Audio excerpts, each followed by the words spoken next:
નમસ્કાર મિત્રો, આજના વિડીયોમાં આપણે વાત કરીશું પૈસાની બચત કઈ રીતે કરી શકાય। ઘણા લોકો કહે છે કે બહારનું ખાવાનું બંધ કરી દઈએ, બહારની ચા પીવાનું બંધ કરી દઈએ તો પૈસાની બચત થઈ શકે છે, પરંતુ એ વાત સાવ ખોટી છે।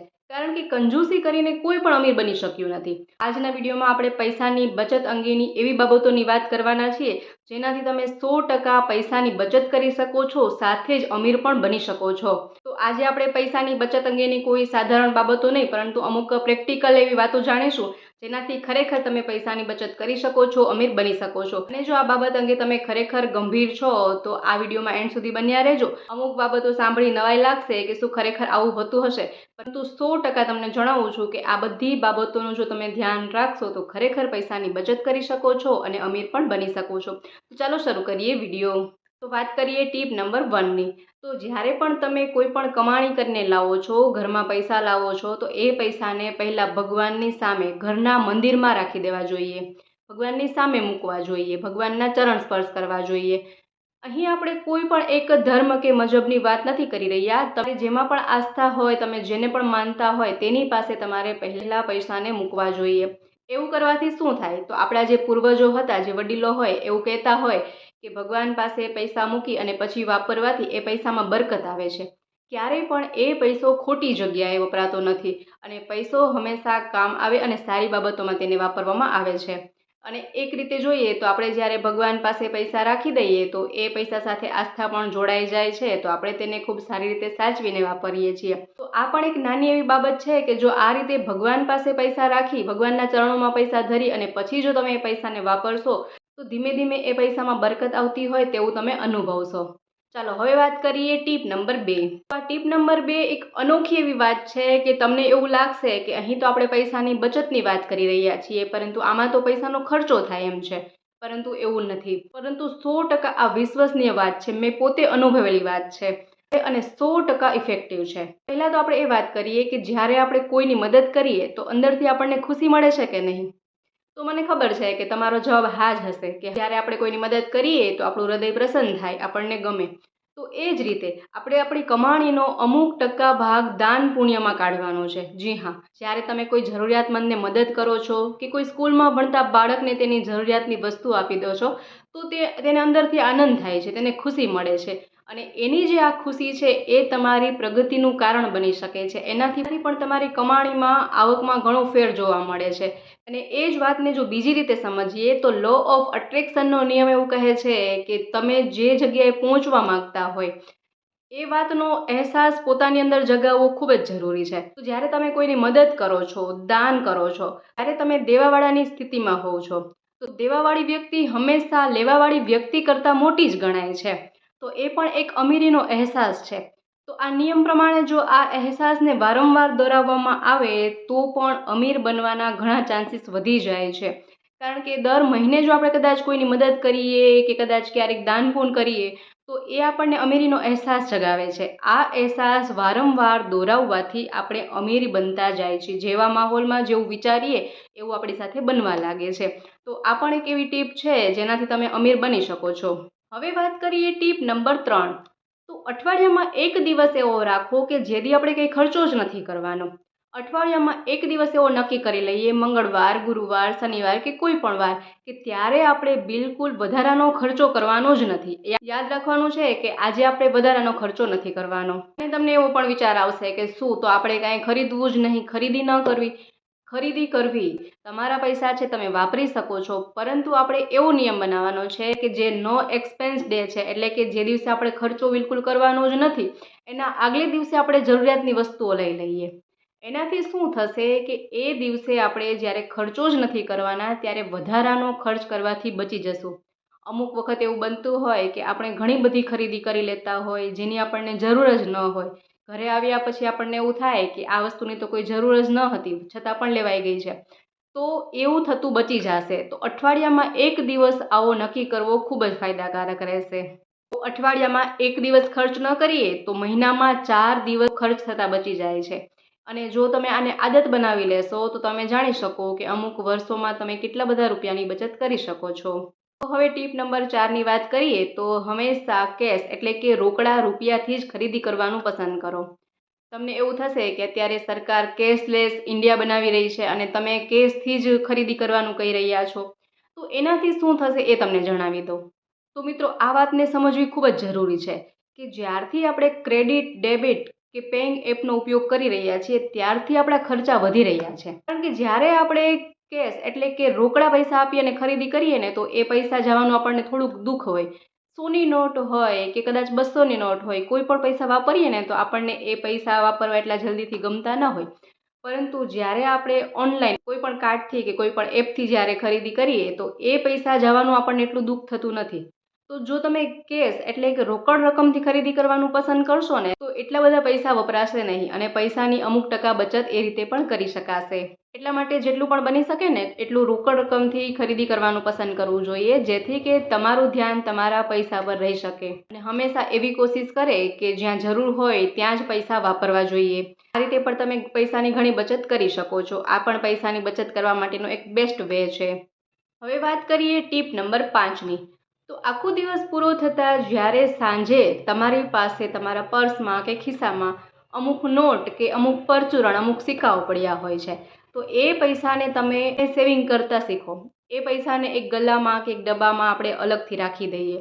તો દરરોજ જો આવું પરચુરણ કે અમુક નોટને આપણે સેવિંગ કરીશું ને તો તમે જોઈ શકશો કે મહિનાના એન્ડમાં ઘણી બચત જોવા મળશે. આ રીતે વર્ષે તમે ઘણી બધી બચત કરી શકો છો.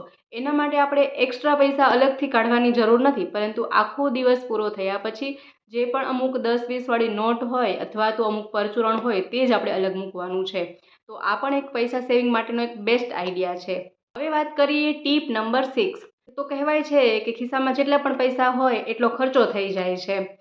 આપણો પગાર કદાચ વધી જાય, સેલરી વધી જાય, છતાં પણ સામે ખર્ચો પણ એટલો જ વધી જાય છે. પૈસા બધા જ પૂરા થઈ જાય છે, વપરાઈ જાય છે. તો તેના માટે આપણે શું કરવાનું છે? પૈસાને કઈ રીતે બચત કરવી? તો જ્યારે પણ આપણા અકાઉન્ટમાં સેલેરી આવે, જે લોકો નોકરી કરે છે તેમને જ્યારે પણ પગાર આવે એકાઉન્ટમાં, તો એના 20% પૈસાને આપણે આપણા બીજા અકાઉન્ટમાં તરત જ ટ્રાન્સફર કરી દેવાના છે. આને કહેવાય જાણી જોઈને ગરીબ દેખાવું. એનાથી શું થશે કે આપણા જ્યારે મેઇન અકાઉન્ટમાં આપણને ઓછા પૈસા જોવા મળશે ને તો આપણને વધારે ખર્ચો કરવાનું મન નહીં થાય. અને આપણે જે બીજા અકાઉન્ટમાં આપણા પૈસા ટ્રાન્સફર કરી દીધા છે ને તેનું એટીએમ કાર્ડ પણ આપણી પાસે રાખવાનું નથી, જેથી કે આપણને એ પૈસા વાપરવાનું મન પણ ન થાય અને એ પૈસાને તો આપણે ભૂલી જવાનું છે કે આપણે એક બચત જ કરેલી છે, એ રીતે સમજવાનું છે.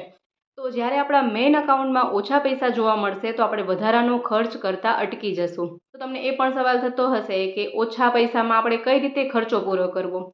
તો આપણું માઇન્ડ, આપણી પ્રકૃતિ એવી હોય છે ને કે આપણે કોઈ પણ માહોલમાં એડજસ્ટ થતાં શીખી લઈએ છીએ.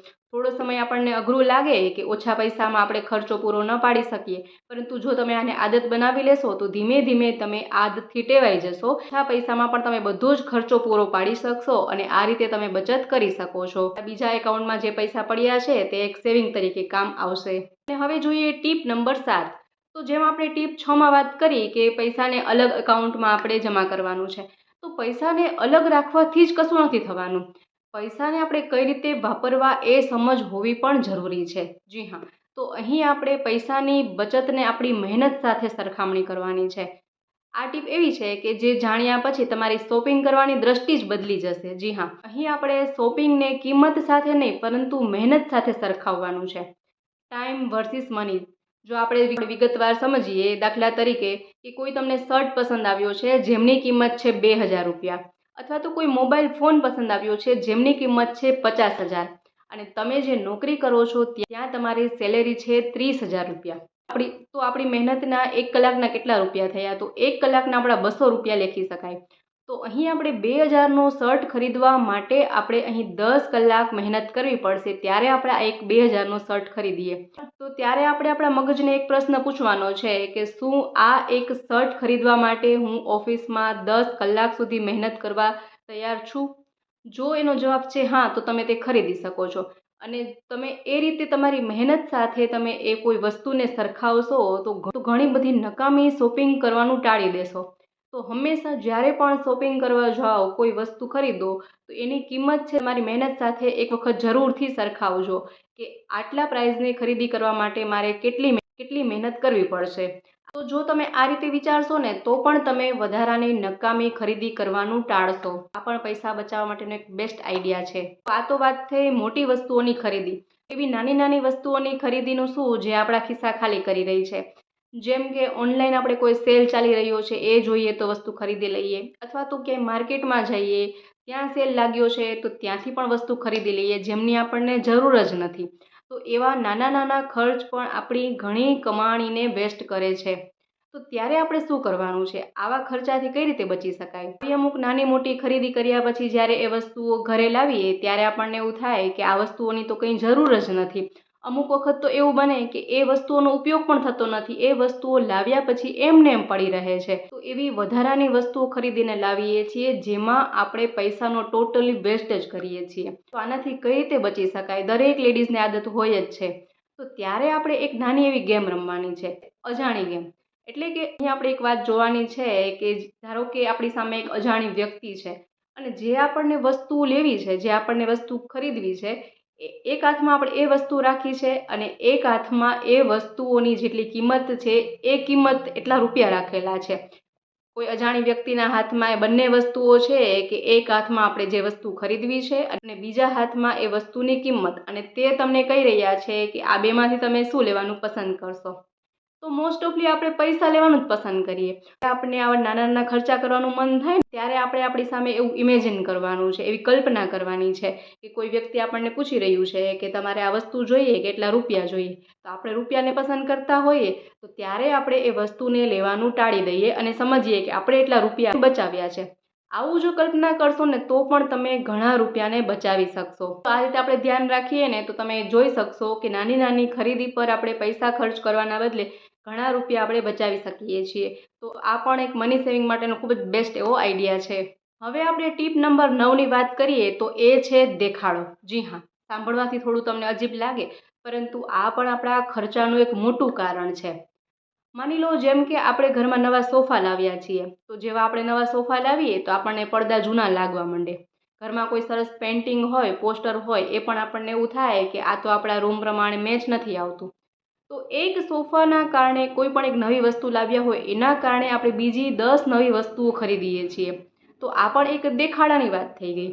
આપણને એવું થાય કે મારા પાસે તો મોંઘો મોબાઈલ છે તો મારા પાસે ઘડિયાળ પણ મોંઘી જ હોવી જોઈએ. આ એક દેખાદેખી છે, પરંતુ આવું નથી કરવાનું. એના માટે આપણે શું કરવાનું છે? અપગ્રેડ રહેવાનું છે. કઈ રીતે? કે દેખાડો કરવાથી આપણે અમીર નથી બની શકતા, પરંતુ અમીર બનવા માટે વસ્તુઓ આપણા પાસે નવી હોવી જરૂરી નથી, પરંતુ જે વસ્તુઓ આપણી પાસે છે તે લાંબો સમય સુધી ચાલે એ રીતે આપણે સાચવણી કરવાની છે. એનાથી તમે બચત કરી અને અમીર બની શકો છો. તો આનાથી આપણે પૈસા બચાવી શકાય છે, અમીર પણ બની શકાય છે. જો આપણે જીવનમાં અપગ્રેડ લાવીએ તો જ આપણે પૈસાની બચત કરી શકીએ. જેમ કે આપણા પાસે કોઈ સારો એવો ફોન છે તો માર્કેટમાં નવું મોડેલ આવ્યું છે એટલા માટે આપણે નવો ફોન લઈએ છીએ, એ વાત ખોટી છે. આપણા પાસે જે ફોન છે તેમાં કોઈ પણ ખરાબી નથી કે કોઈ પણ એમાં ફોલ્ટ નથી, તો આપણે એ જ ફોનને વાપરવો જોઈએ. અહીં આપણે દાખલા તરીકે ફોનની વાત કરી છે. કોઈ પણ વસ્તુ જે આપણા પાસે છે તે નવા મોડેલમાં આવી છે તો આપણે ખરીદી કરીએ છીએ, એ વાત ખોટી છે. તો આનાથી પણ આપણે પૈસાનો ઘણો બધો ખર્ચ કરીએ છીએ. તો જે પણ વસ્તુ આપણી પાસે છે તે વસ્તુને આપણે ઇજ્જતનો સવાલ નથી બનાવી દેવાનો કે હું મારી તો ક્રેડિટ ડાઉન થઈ જાય, મારા પાસે આટલી મોંઘી વસ્તુ નથી.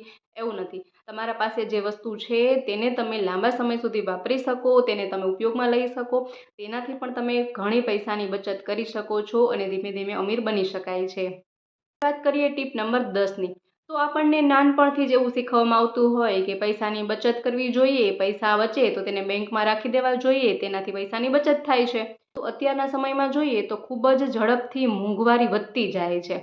આ વર્ષે જે વસ્તુ 100 રૂપિયાની મળી રહી છે, આવતા વર્ષે જોઈએ તો એ વસ્તુ 150 રૂપિયાની હોય, 120 રૂપિયાની હોય. પરંતુ જ્યારે આપણે પૈસા એક જગ્યાએ સ્થાયી રાખી દઈએ તો તે જગ્યાએથી પૈસા આપણા ડબલ થવાના નથી, પરંતુ મોંઘવારી તો વધી જ રહી છે. તો તેવા સમયે આપણે શું કરવું જોઈએ? આપણી પાસે જે પૈસા જમા કરીને આપણે બચત કરીને રાખી મૂક્યા છીએ તેને કોઈ સારી જગ્યાએ ઇન્વેસ્ટ કરવા જોઈએ. સાંભળ્યું હશે, આપણા ગુજરાતીમાં કહેવત છે કે પૈસો પૈસાને બનાવે. તો એ રીતે આપણી પાસે જે સેવિંગના બચતના રૂપિયા છે તેને કોઈ સારી જગ્યાએ, કોઈ કંપનીમાં કે કોઈ એ રીતે આપણે તેને ઇન્વેસ્ટ કરી દેવા જોઈએ કે જ્યાંથી પણ આપણને પૈસાનો આવકનો સ્ત્રોત થતો રહે અને આપણી પાસે ઇન્કમ જે આપણી છે તે વધતી રહે. તો ખાલી પૈસાને રાખી મૂકવાથી પૈસાની બચત થશે એવું નહીં, પરંતુ જે બચેલા પૈસા છે, બચત છે, તેને પણ સારી જગ્યાએ ઇન્વેસ્ટ કરી અને તેમાંથી પણ કમાણી થતી હોવી જોઈએ. તો મિત્રો, આ હતા અમુક પૈસાની બચત માટેના એવા આઈડિયાઝ જેનાથી તમે પૈસા બચાવી શકો છો અને ધીરે ધીરે અમીર પણ બની શકો છો. આશા રાખું છું આ દરેક આઈડિયાઝ તમને ખૂબ જ પસંદ આવ્યા હશે, સાથે ઉપયોગી પણ રહ્યા હશે. દરેક આઈડિયાઝ જરૂરથી ફોલો કરજો, 100% તમને રિઝલ્ટ જોવા મળશે. જો મિત્રો વિડીયો પસંદ આવ્યો હોય તો વિડીયોને લાઇક કરજો, શેર કરજો, તેમજ અમારી ચેનલ પર નવા હોય, પહેલી વાર ચેનલ પર વિઝિટ કરી રહ્યા હોય તો ચેનલને સબસ્ક્રાઈબ પણ જરૂરથી કરજો. ફરી મળીશું નવા વિડીયોમાં નવા જ આઈડિયાઝ સાથે. ત્યાં સુધી જોતા રહેજો આપણી ચેનલ બી ક્રિએટિવ.